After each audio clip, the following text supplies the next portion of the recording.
पिछले हफ्ते शेयर बाजार ने जबरदस्त वापसी की। निफ्टी करीब 3% चढ़ गया। आईटी शेयरों में शानदार रैली आई और 4 महीने बाद विदेशी निवेशक भी खरीदारी करते नजर आए।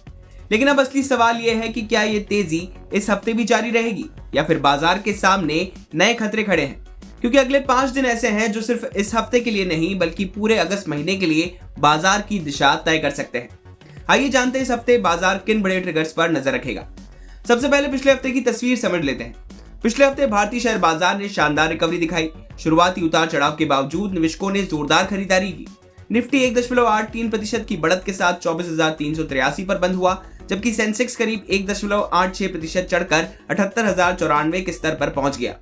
इस तेजी की सबसे बड़ी वजह क्या रही? एक साथ कई सकारात्मक संकेत मिले। पश्चिम एशिया में तनाव कुछ कम हुआ, कच्चे तेल की कीमतों में नरमी आई, विदेशी निवेशकों ने फिर से खरीदारी शुरू की और कंपनियों के जून तिमाही के शुरुआती नतीजों ने भी बाजार का भरोसा बढ़ाया। यही वजह रही कि पिछले हफ्ते बाजार में सिर्फ बड़े शेयर ही नहीं बल्कि मिड कैप और स्मॉल कैप शेयरों में भी अच्छी खरीदारी देखने को मिली। अगर सेक्टरों की बात करें तो आईटी सेक्टर सबसे बड़ा स्टार रहा। आईटी इंडेक्स करीब 6.75% चढ़ा। इसके बाद मीडिया, ऑटो, फार्मा और कंजम्पशन सेक्टर में भी अच्छी तेजी देखने को मिली।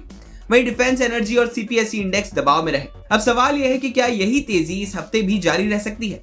इसका जवाब छिपा है इस हफ्ते के 5 बड़े ट्रिगर्स में। सबसे बड़ा इवेंट होगा आरबीआई की मौद्रिक नीति समिति यानी एमपीसी की बैठक। 5 अगस्त को आरबीआई अपना फैसला सुनाएगा।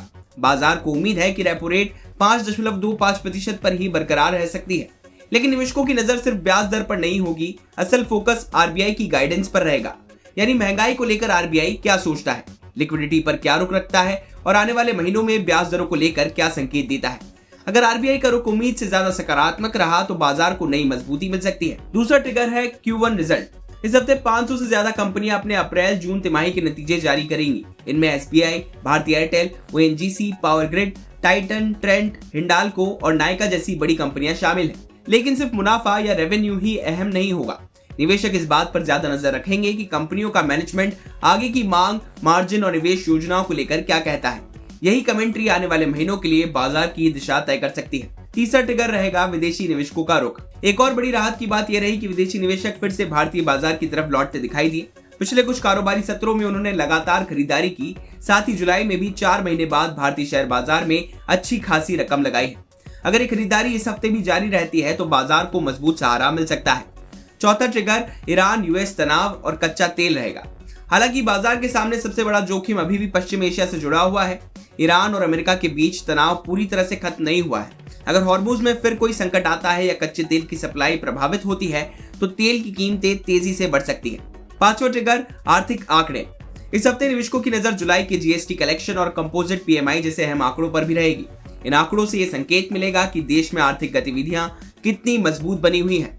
अगर आंकड़े बेहतर आते हैं तो इससे बाजार का भरोसा और मजबूत हो सकता है। अब बात करते हैं कि इस हफ्ते बाजार की नजर किस सेक्टर पर रह सकती है। पिछले हफ्ते आईटी सेक्टर ने सबसे शानदार प्रदर्शन किया। अगर ग्लोबल टेक कंपनियों का सकारात्मक माहौल बना रहता है तो आईटी शेयरों में मजबूती जारी रह सकती है।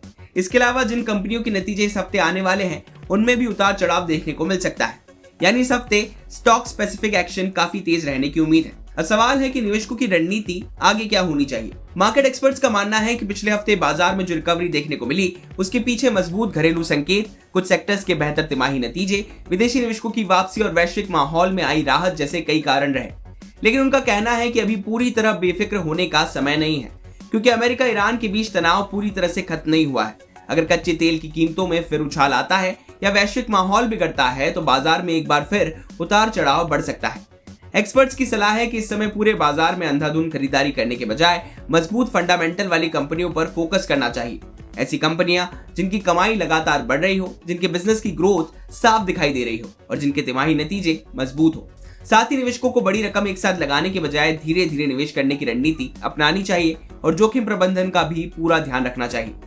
अगर टेक्निकल लेवल की बात करें तो एक्सपर्ट्स के मुताबिक निफ्टी के लिए 24,550 से 24,600 का स्तर सबसे बड़ा रेजिस्टेंस माना जा रहा है।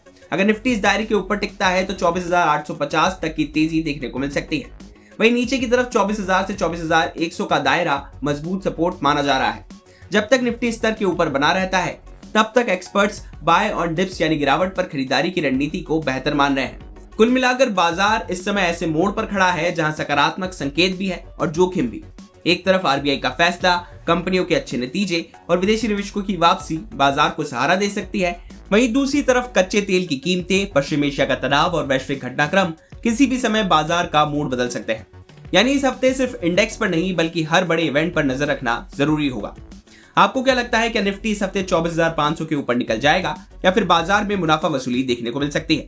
अपनी राय हमें कमेंट सेक्शन में जरूर दें और बिजनेस से जुड़ी बाकी तमाम खबरों के लिए आप देखते रहिए विस्तार।